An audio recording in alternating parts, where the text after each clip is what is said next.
paman teh bayar ilmu muter-muter. Sekarang saya tanya, Ini nggak usah muter dulu. adalah Betisnya siapa itu, ilmu Rijal? perumpamaan. Ntar saya kasih contoh agar masuk. Enggak, di saya tanya logika. dulu, itu betisnya siapa? Betisnya siapa? Ini adalah kata-kata penghinaan Iya, terhadap betisnya orang-orang yang siapa, telah Rijal? melanggar Betisnya siapa? Ini penghinaan yang dilakukan oleh Allah Subhanahu wa taala kepada para Aduh, orang. ditanya betisnya siapa? Itu betisnya siapa? Jawab. Ini dalam bahasa Arab ini diartikan adalah kaki. Kaki itu di dalam bahasa Arab itu adalah sebagai lambang kehinaan. Iya sudah, makanya Lambang saya tanya, kehinaan. ketika betis disingkapkan lalu mereka disuruh sujud, betisnya siapa itu yang disingkapkan? Ya Allah mengatakan penghinaan. Ya betis Allah. Nah, Ini betis Allah. ibarat. Betisnya Begini, Allah, Des. betul. Begini deh. Sebentar, betisnya Allah, betul.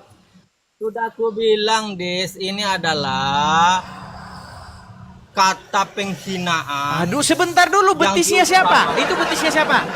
Betisnya siapa? Bukan berarti Allah memiliki betis, bukan begitu. Saya Nggak tanya begitu. betisnya Ini kata- siapa? Ketika betis disingkapkan lalu mereka disuruh sujud, saya tanya itu betisnya siapa yang disingkapkan?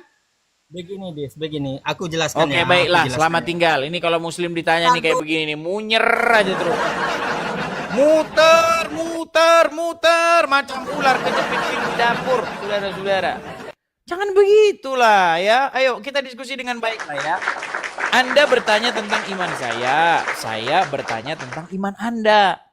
Ketika Anda bertanya kepada iman saya jawab.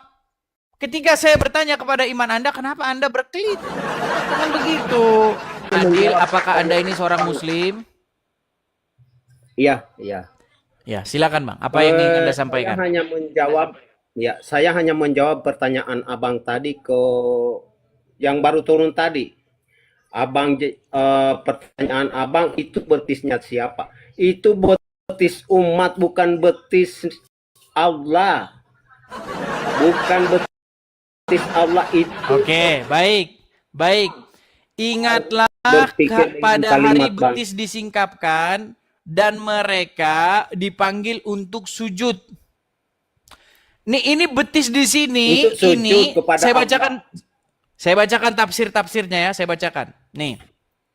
Saya katakan ya, ayat ini mengabarkan kejadian-kejadian yang mengerikan dan menakutkan yang ada pada hari kiamat. Nih, pada hari kiamat muncul huru hara, lalu Allah Ta'ala menyingkapkan betisnya. Nih ya, pada hari kiamat muncul huru hara, Allah Ta'ala menyingkapkan betisnya. Dan manusia disuruh untuk bersujud. Lalu orang-orang yang beriman pun bersujud. Dan tinggallah orang-orang kafir dan orang-orang munafik yang tidak mau bersujud. Ini betisnya Allah, Dul. Berat, saudara-saudara. Kalau Enggak, mau saya tampilkan? Sebentar, Iya. mereka ini kan maunya data. Sebentar, sabar ya. Sebentar Pak Adil, sabar. Biar saya tunjukkan. Kalian kan maunya data kan? Nanti saya dibilang fitnah lagi. Oke. Nanti saya dibilang Kita tampilkan di layar. Sebentar. Sabar ya, sabar. Kita ini, soalnya teman juga pada Bang, coba sekali-kali ditampilkan Bang gitu ya. Nih ya. Saya geser ke sini. iya. Nih ya. Nih. Ini surat apa? Surat Al-Qalam ayat ke-42, betul? Betul. Pada hari Iya. disingkapkan dan mereka dipanggil pada hari betis disingkapkan dan mereka dipanggil untuk bersujud nih. Saya bacakan tafsir-tafsirnya nih ya. Nih. Coba kita buka nih. Nih ya. Misalnya tafsir kita buka ini ya, nih. Nih. Tafsir Al-Mukhtasar atau Markas Tafsir Riyadh di bawah pengawasan Syekh Dr. Salih bin Abdullah bin Humaid, Imam Masjidil Haram. Berani Anda dengan Imam Masjidil Haram, ha? Berani Anda? Perhatikan nih. Pada hari kiamat, ketika muncul huru hara, lalu Allah Ta'ala menyingkapkan betisnya, saudara-saudara. Betisnya Allah disingkapkan dan manusia diseru untuk bersujud. Lalu orang-orang yang beriman pun bersujud. Dan tinggallah orang-orang kafir dan orang-orang munafik tidak mampu bersujud. Jadi kalau Al-Quran bilang Allah punya betis, Islam bilang Allah tidak punya betis. Makanya saya bilang Quran akan memukuli kepalanya orang Islam. Nih, lihat nih. Ya. Allah Ta'ala menyingkap betisnya. N-nya huruf besar nih. Ini merujuk kepada Allah. Nah sekarang saya tanya, kalau ada betis berarti ada bokong atau tidak? Jawab. Kalau ada bokong berarti punya anus atau tidak? Jawab. Gini Bang, ya itu kan sudah di hari kiamat Bang. Itu kan sudah di hari kiamat. Oh, oke, berarti tiba-tiba hari kiamat Allah punya betis. Betisnya siapa yang dipinjam sama Allah? Ya, Sehingga cuman hari kiamat doang ya, dia itu punya. kita Sebelum tahu. hari kiamat dia Kita nggak punya betis. Berat, saudara. Kita belum tahu Bang. Berat. Sekarang masih di dunia. Itu di alam, belum di akhirat. Kalau di akhirat mana kita tahu? Bang, tadi Anda berkata bahwa Ya, itu kan? betisnya umat. Sementara di dalam buku-buku tafsir ya, itu adalah betisnya Allah. Makanya saya bilang Anda ini sudah melawan ulama. Giliran begini, giliran saya Bang. tunjuk Al-Quran, Kenapa kalian saya bilang kita harus memahami Al-Quran berdasarkan tafsir ulama. Giliran saya tunjukin tafsir ulama juga dilawan. Sungguh kalian ini adalah umat yang nekat, saudara-saudara. Sungguh nekat yang nyata. Dan Gini, tiadalah Bang, kalian kenapa ini, melainkan kalian ini adalah orang-orang yang nekat. Dan siapakah orang-orang yang nekat itu? Tunggu, Bang. Itu mereka yang ketika ditunjukkan bukti-bukti kepadanya masih lanjut ngelesnya. Demikianlah di dalam surat. Silakan. Tunggu Bang. Kenapa saya katakan demikian? Karena setahu saya, keyakinan saya, seyakin-yakinnya saya, Tuhan saya itu tidak bisa dilihat. Jangankan Oke, di ayat berapa? dilihat. Di Quran surat berapa? Ayat berapa bahwa Allah tidak bisa dilihat? Tunggu dulu Bang. Tunggu dulu satu-satu. Jangan hanya abang yang tunggu dulu. Silakan, Gimana silakan. caranya diskusi Silakan. dulu? Tuhan saya, kenapa saya katakan tadi itu? Karena Tuhan saya tidak bisa dilihat. Jangankan disentuh, dilihat pun tak bisa. Itu Surat tanda-tanda berapa? kekuasaan. Ayat berapa? Tunggu dulu Bang, tunggu. Jangan ke surat. Kita bisa kenyataan. Di apa? Beda dengan Tuhan Anda Aduh, dihukum, jangan, digantung memang di kayu beda. Memang beda. Tuhan kami nyata, Tuhan Anda hayalan. Tuhan kami nyata. Kabur kan? Aduh, lari dia. Saya heran. Di dalam Al-Quran itu bahkan dikatakan orang-orang yang bertakwa itu nanti akan memandang kepada wajah Robnya. Lu kalian bilang tidak bisa dipandang, tidak bisa dilihat. Saudara-saudara. Aduh, berat. Inilah ya saya bilang ya.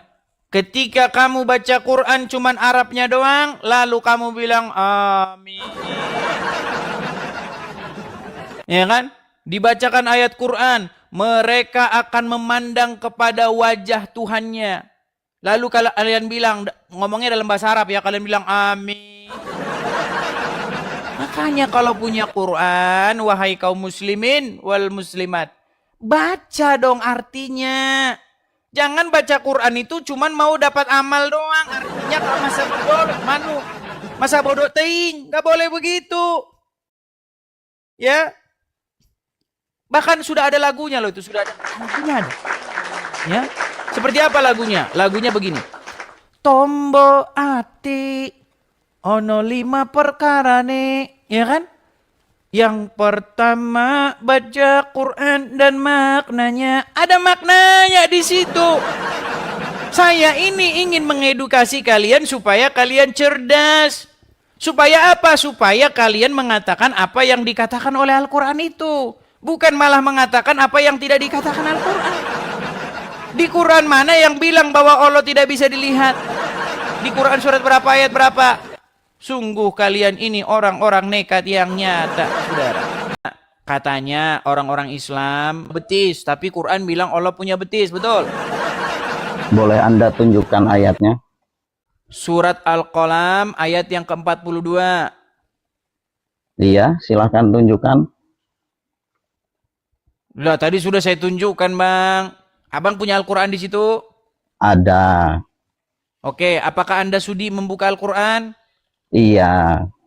Ya sudah, kalau sudi buka Al-Quran, tolong bukakan, silakan. Sudah. Silakan. Sudah, terus? Apa isinya di situ? Anda masih Google saja. Ya, apa isinya di situ?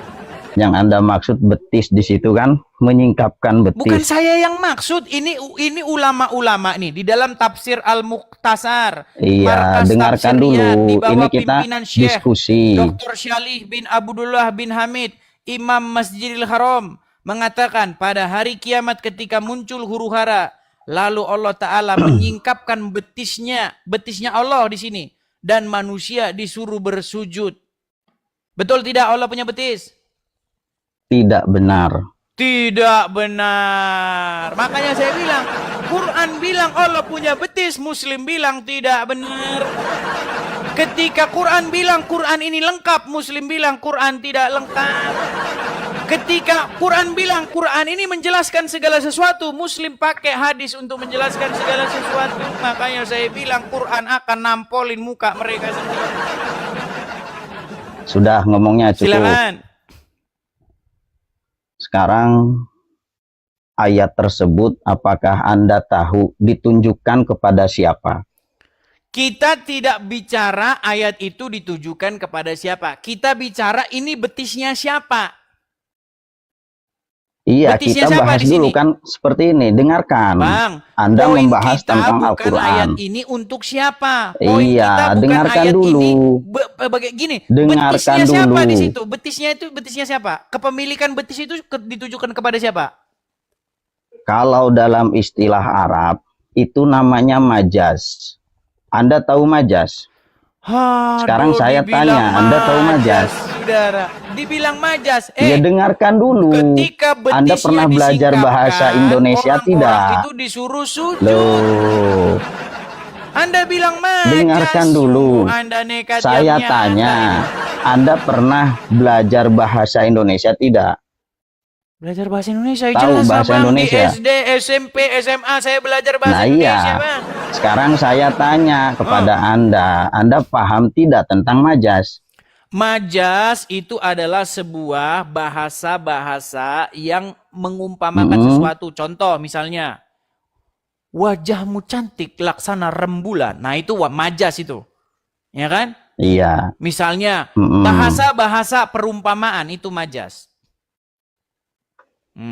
Halo? Iya, betul. Lalu? Nah, sekarang saya tanya, ini Terus betis merujuk Anda, kepada siapa? itu betis itu bahasa majas ketika nanti di hari kiamat di situ ada huru hara. Huru hara di situ tuh bukan maksud betis di situ, mengangkat betis itu maksudnya huru hara orang-orang yang sedang kebingungan. Enggak, ya makanya saya tanya, itu mencari betisnya siapa? syafaat. Iya, betisnya siapa itu? Itu bukan betis. Dengarkan Bukan dulu, betis. itu bukan betis.